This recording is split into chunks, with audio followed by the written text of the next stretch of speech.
Você já sentiu a esperança escorrer por entre seus dedos como areia fina? Já olhou para o rosto da pessoa que mais ama no mundo e viu a vida se esvaindo, pouco a pouco, sem poder fazer nada?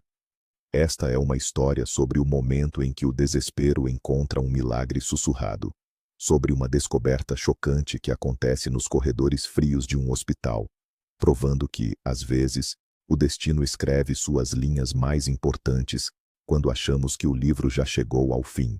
Prepare-se, pois o que você vai ouvir pode mudar sua percepção sobre família, destino e a força de um amor que se recusa a morrer. Clara e Heitor eram a personificação do amor de cinema. Conheceram-se em uma noite quente em São Paulo, numa balada em Vila Madalena, comemorando o fim das provas da faculdade. Heitor, com seu sorriso tímido e olhar profundo, era diferente de todos os outros. Criado em um abrigo, sem conhecer os pais, ele construiu sua vida sozinho, com uma determinação de aço e um coração de ouro. Ele era a rocha de Clara, seu porto seguro. Casaram-se jovens, compraram um apartamento aconchegante em Pinheiros e sonhavam com uma casa cheia de filhos. Mas o destino, com sua ironia cruel, primeiro lhes negou a alegria da paternidade e depois lançou sobre eles a sombra de uma doença rara e devastadora que ameaçava roubar Heitor para sempre. O ar-condicionado do Hospital das Clínicas zumbia, um som monótono que contrastava com a tempestade no peito de Clara. Do lado de fora, a vida de São Paulo pulsava, com suas buzinas e sirenes. Mas ali, naquele jardim interno, o tempo parecia congelado. O cheiro de grama recém-cortada se misturava ao antisséptico que vinha das janelas abertas, criando um perfume agridoce de vida e doença. Clara apertava as mãos, as unhas cravando a pele, tentando conter as lágrimas que queimavam seus olhos. Ela acabara de sair do quarto de Heitor, na UTI. Ele sorriu para ela, um esforço visível em seu rosto pálido e magro. "A gente vai sair dessa, meu amor." Ele sussurrou, a voz fraca, quase inaudível. Mas ambos sabiam que era uma mentira piedosa. O homem forte que a ensinou a não ter medo de nada, agora estava enredado em tubos e fios, lutando por cada respiração. A esperança era um luxo que eles não podiam mais se permitir. 6 meses, apenas 6 meses atrás, Heitor era a imagem da saúde, um homem que corria no Parque Ibirapuera aos domingos, que a levantava no ar como se ela não pesasse nada, cuja risada preenchia cada canto do apartamento. Agora, ele era uma sombra de si mesmo. A doença autoimune rara, um nome complicado que os médicos pronunciavam com pesar, estava destruindo seu sangue, seu corpo, sua vitalidade. O Dr. Monteiro, uma referência em hematologia, fora sincero desde o início. A única chance era um transplante de medula óssea, uma chance que, para Heitor, era praticamente nula. "Prepare-se para o pior", dissera o médico na última conversa, com uma gentileza que só tornava a sentença mais brutal. O banco de doadores era uma loteria, e Heitor não tinha parentes conhecidos. Nenhum irmão, nenhuma irmã, nenhum pai ou mãe para testar a compatibilidade. Ele era um homem sozinho no mundo, exceto por ela. Clara lembrava-se perfeitamente das histórias de Heitor sobre o abrigo. Ele nunca as contava com autopiedade. Pelo contrário, encontrava humor nas memórias mais duras. Falava sobre dividir um único chocolate entre 10 crianças, sobre o carinho de uma cuidadora mais velha que lhe ensinou a ler, sobre os sonhos que ele nutria em silêncio, olhando as luzes da cidade pela janela do dormitório. Ele não conhecia seus pais, apenas a história fria de um formulário. Uma mãe que o deixou no hospital com um bilhete, dizendo que era a melhor chance que podia lhe dar. Ele nunca os procurou, talvez por medo da dor que poderia encontrar. "Minha família é você, Clara. Sempre foi", ele dizia. Agora, essa falta de raízes, essa ausência de um passado, era a sua sentença de morte. A genética que poderia salvá-lo estava perdida em algum lugar. um mistério insolúvel que o tempo se encarregou de apagar. As lágrimas finalmente venceram. Grossas e quentes, elas desceram pelo rosto de Clara. Um alívio doloroso. O jardim estava vazio, um pequeno oásis de silêncio no coração do monstro de concreto que era o hospital. Ela se encolheu no banco de madeira. O choro agora um soluço abafado. Era uma dor física, uma pontada aguda no peito que a deixava sem ar. Cada lembrança feliz era uma nova facada. O primeiro beijo na Avenida Paulista, a viagem de lua de mel para o Nordeste, as noites em que ficavam acordados fazendo planos para o futuro. Um futuro que agora se resumia a bips de monitores cardíacos e relatórios médicos pessimistas. Ela se sentia tão impotente, uma espectadora assistindo à tragédia de sua própria vida se desenrolar, sem poder mudar uma única linha do roteiro. Enquanto tentava recuperar o fôlego, vozes femininas flutuaram de uma área de descanso para funcionários, escondida por alguns arbustos. Eram duas técnicas de enfermagem, aproveitando a pausa para fumar. Clara não queria bisbilhotar, mas o nome de Heitor, tão incomum, soou claro como um sino. Coitado do Heitor, do 304, disse uma delas, a voz carregada de compaixão. Um rapaz tão bom, tão gentil, está se apagando a cada dia. Sem doador, não tem jeito. O coração de Clara afundou ainda mais. Ouvir a realidade nua e crua da boca de estranhos era como levar um soco. Ela se encolheu, querendo tapar os ouvidos, mas ficou paralisada, presa àquela conversa que não era para ela. É uma pena ele não ter família, continuou a outra, soltando uma nuvem de fumaça. Mas sabe de uma coisa estranha? Eu juro que conheço alguém que poderia salvá-lo. Houve uma pausa. A primeira mulher riu, incrédula. Você e suas histórias, Cida. O que você quer dizer? Clara prendeu a respiração. Seu corpo todo enrijeceu. É sério, meu cunhado mora em Socorro, no interior. E lá tem um cara, um tal de Alexandre, que é a cara do Heitor. É impressionante, parece um irmão gêmeo. Só que, bem, o Heitor é todo certinho, e esse aí vive de bicos, bebe demais, mas a semelhança é de assustar. Eu sempre fico pensando, será que não é parente? A possibilidade era tão absurda, tão remota, que deveria ser descartada como um delírio. Mas para uma mulher se afogando, até um fiapo de palha parece uma boia salva-vidas. Para com isso, Cida, você vai dar esperança à toa para a esposa dele. A coitada já não tem mais nem cor nos olhos, repreendeu a colega. Deve ser só coincidência. A conversa mudou para o preço do tomate, para a novela das 9, para os problemas do dia a dia. Mas Clara não ouvia mais nada. A palavra socorro e o nome Alexandre ecoavam em sua mente, girando como um carrossel descontrolado. Socorro. Ela conhecia aquele nome. Anos atrás, Heitor, num raro momento de curiosidade sobre seu passado, contratou um detetive particular. A única pista que encontraram foi o nome de sua mãe biológica, Larissa Oliveira, e sua cidade natal. Socorro. Heitor acabou desistindo da busca, com medo do que poderia encontrar. Mas Clara nunca esqueceu. Aquilo não podia ser uma coincidência. Simplesmente não podia. Uma energia nova, febril, tomou conta do corpo de Clara, expulsando o torpor do desespero. Ela se levantou do banco, as pernas ainda trêmulas, mas a mente afiada. Pela primeira vez em meses, ela não sentia apenas dor, mas um propósito. Uma faísca de esperança, por mais irracional que fosse, havia sido acesa no meio da escuridão. Ela não ia esperar por um milagre. Ela ia caçar um. Iria para Socorro. Encontraria aquele homem, Alexandre. Olharia em seus olhos e descobriria se aquela semelhança era apenas um capricho da natureza ou a resposta para todas as suas preces. A ideia era louca, um tiro no escuro. Mas o que ela tinha a perder? A vida de Heitor já estava perdida segundo a medicina.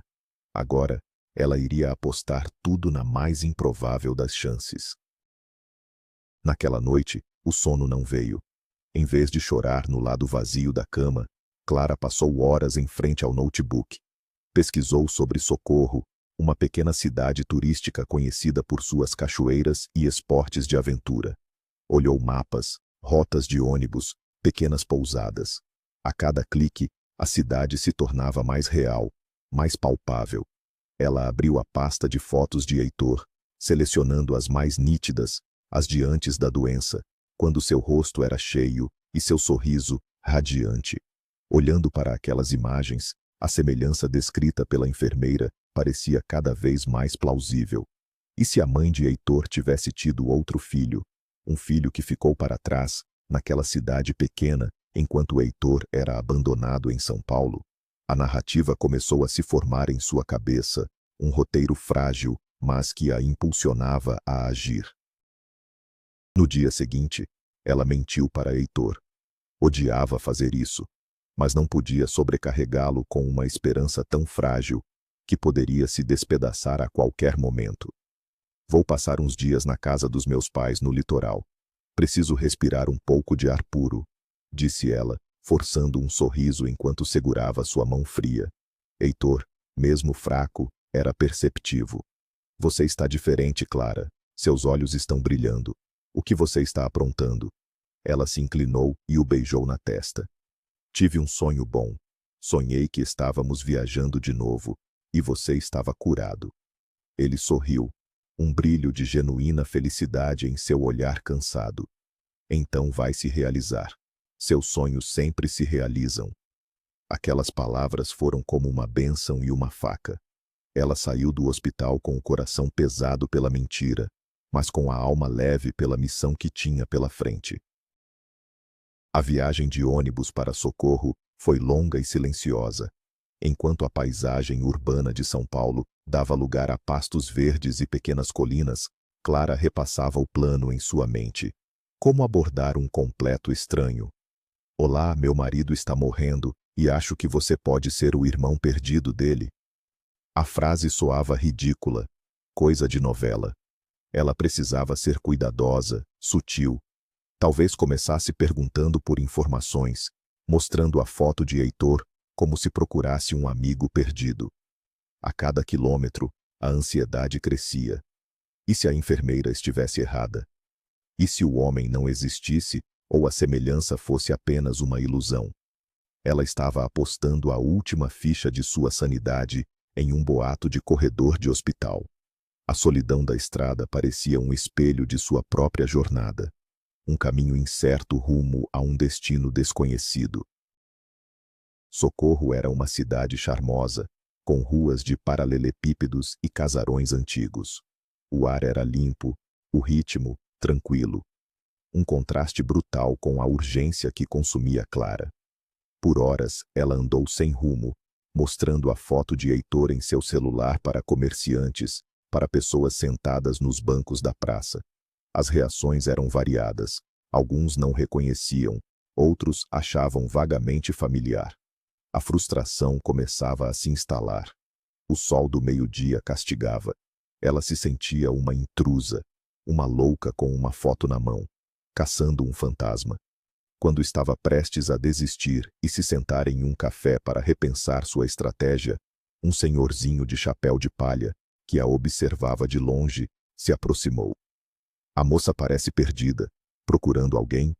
Sua voz era rouca, mas seus olhos pequenos e brilhantes eram gentis. Com um suspiro, Clara decidiu arriscar. Estou procurando um homem. Dizem que ele se parece muito com o meu marido. Ela mostrou a foto. O velho apertou os olhos, aproximando o celular do rosto. Ele ficou em silêncio por um longo momento, um silêncio que fez o coração de Clara disparar. Então, ele estalou a língua. Ora, pois, se não é o retrato do Alexandre Oliveira, sim, senhor, a cara de um, focinho do outro. O nome, o sobrenome, o mesmo da mãe de Heitor. As pernas de Clara fraquejaram. Não era uma miragem, ele era real. O senhor sabe onde ele mora? Ela perguntou, a voz saindo como um sussurro. O velho sorriu, um sorriso quase sem dentes. Sei, claro que sei. Todo mundo aqui conhece o Alexandre. Venha, moça. Eu te levo até a rua dele. Não tem erro. A casa era no fim de uma rua de terra, afastada do centro. Um portão de madeira caindo aos pedaços, um quintal onde o mato crescia livre e um cheiro de mofo e solidão que pairava no ar. Clara agradeceu ao Senhor e ficou parada por um instante, o coração martelando contra as costelas. Era ali. A resposta, ou talvez a maior de todas as decepções, estava atrás daquela porta.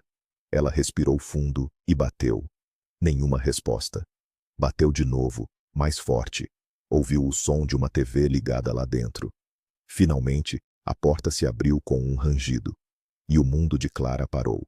Na sua frente, estava o rosto de Heitor. Não o rosto doente e pálido do hospital, mas o rosto de antes.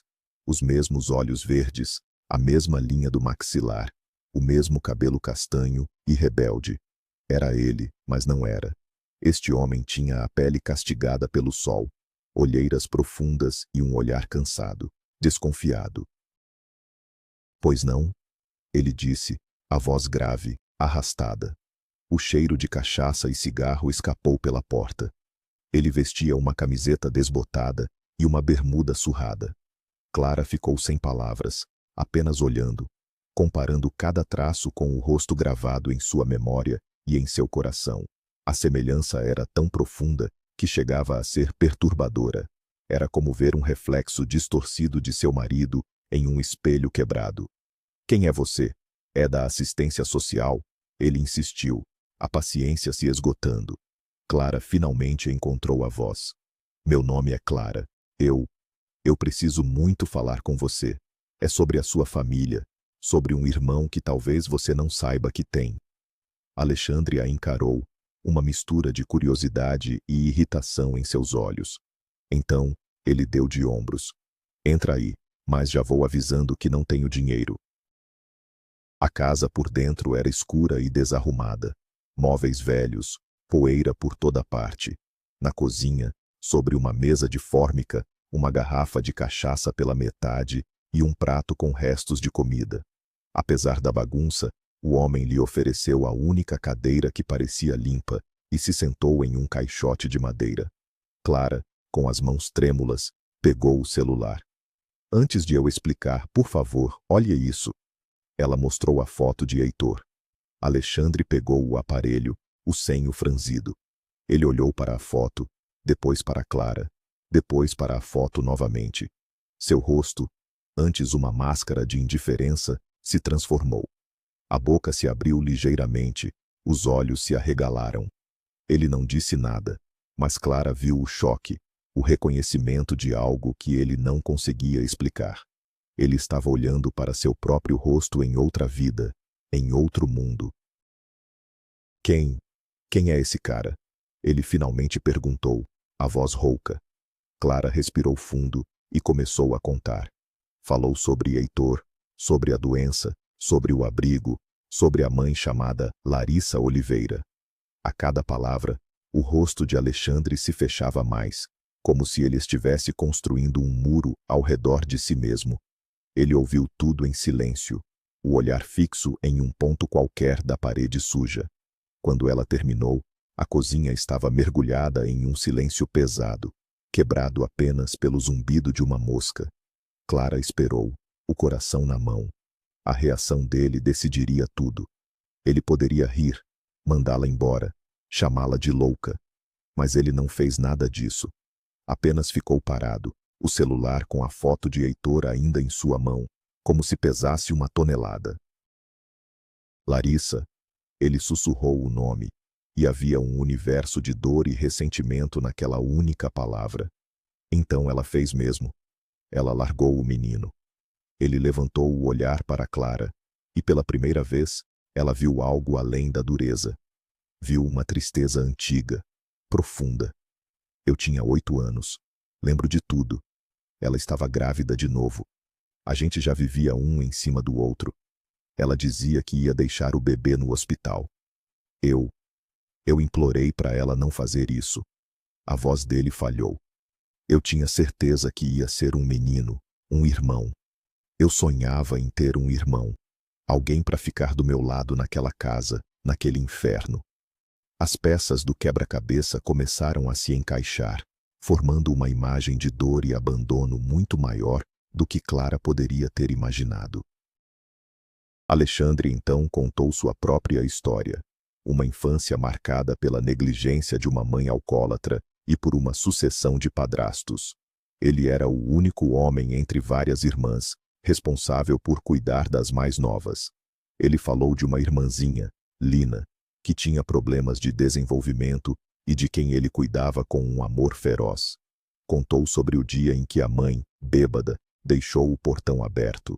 Lina, que amava a água, foi até o rio próximo e se afogou. A culpa e a dor em sua voz eram palpáveis, mesmo depois de tantos anos. Após a tragédia, o conselho tutelar finalmente interveio. A mãe perdeu a guarda e as crianças foram para abrigos diferentes. Ele nunca mais viu a maioria das irmãs. A vida o endureceu, o encheu de cicatrizes e a bebida se tornou seu único refúgio contra as memórias. Então, o meu Heitor, ele é seu irmão, disse Clara, a voz embargada. E ele está morrendo, Alexandre. Ele precisa de um transplante de medula. E você pode ser a única pessoa no mundo capaz de salvá-lo. Alexandre a olhou, os olhos verdes idênticos aos de Heitor, agora marejados. Toda a sua fachada de homem rude e indiferente havia desmoronado.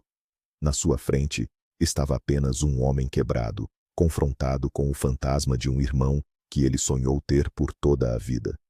Salvar ele, repetiu, como se a ideia fosse grande demais para sua compreensão. Ele olhou para as próprias mãos, calejadas e sujas.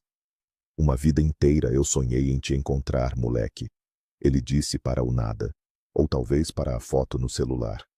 E agora você aparece precisando de mim.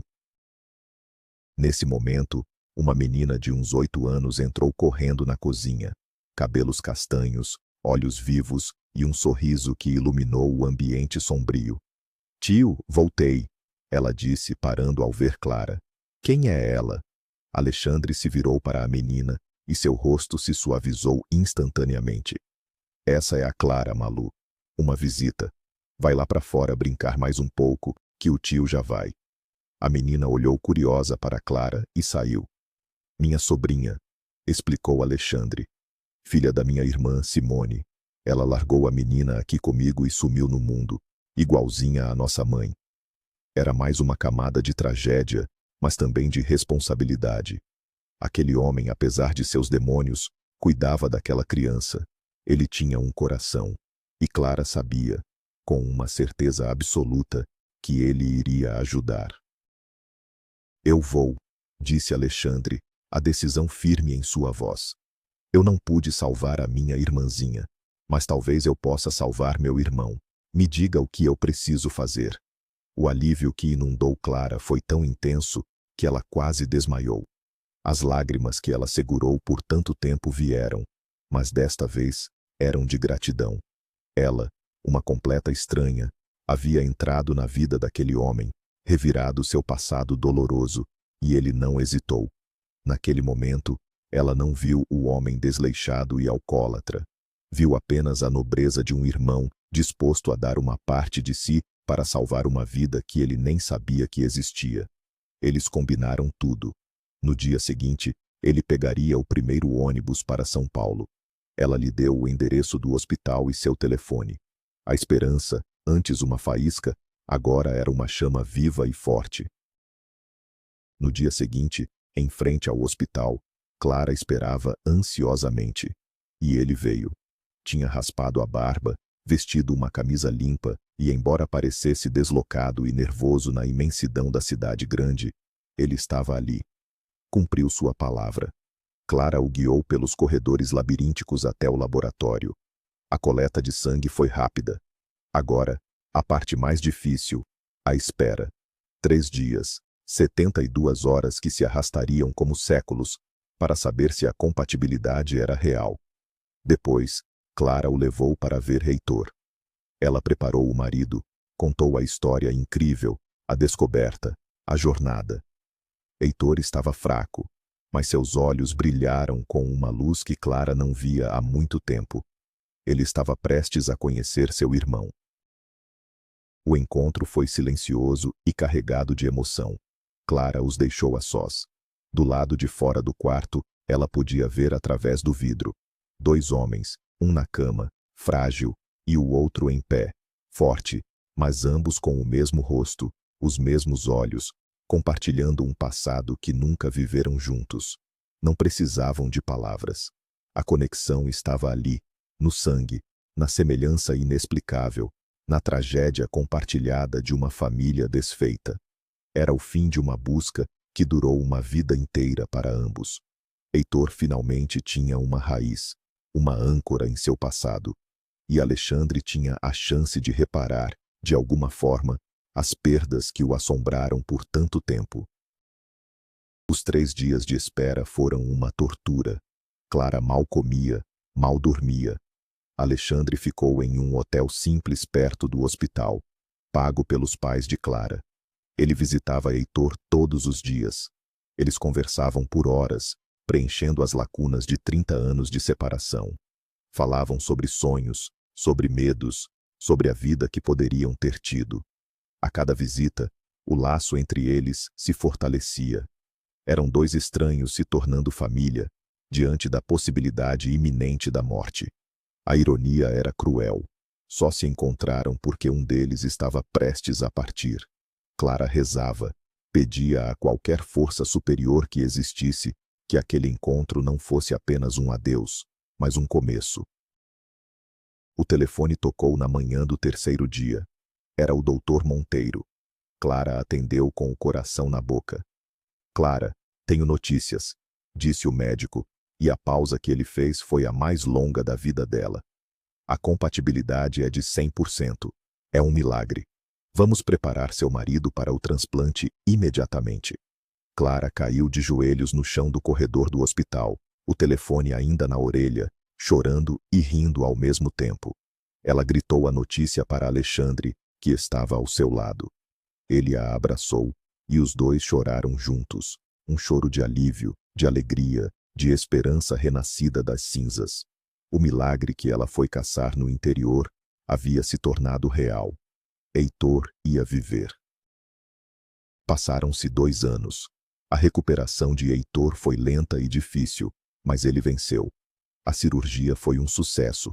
Hoje, ele é o mesmo homem por quem Clara se apaixonou, talvez ainda mais forte, com uma gratidão pela vida que transborda em cada gesto.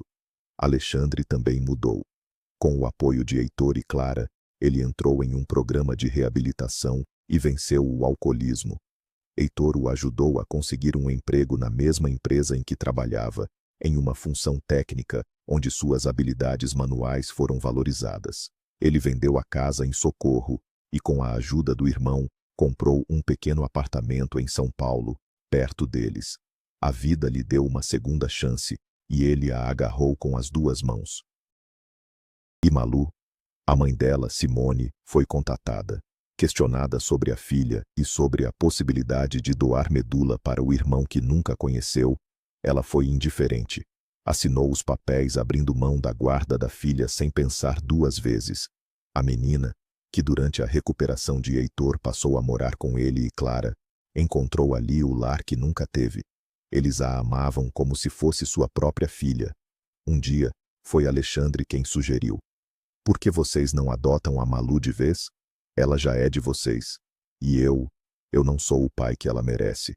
Com lágrimas nos olhos, Clara e Heitor aceitaram. O sonho de ter uma família completa, que a biologia lhes negara, foi realizado pelo mais inesperado dos caminhos. Hoje, eles são uma família improvável, forjada na dor, na perda e em um amor incondicional.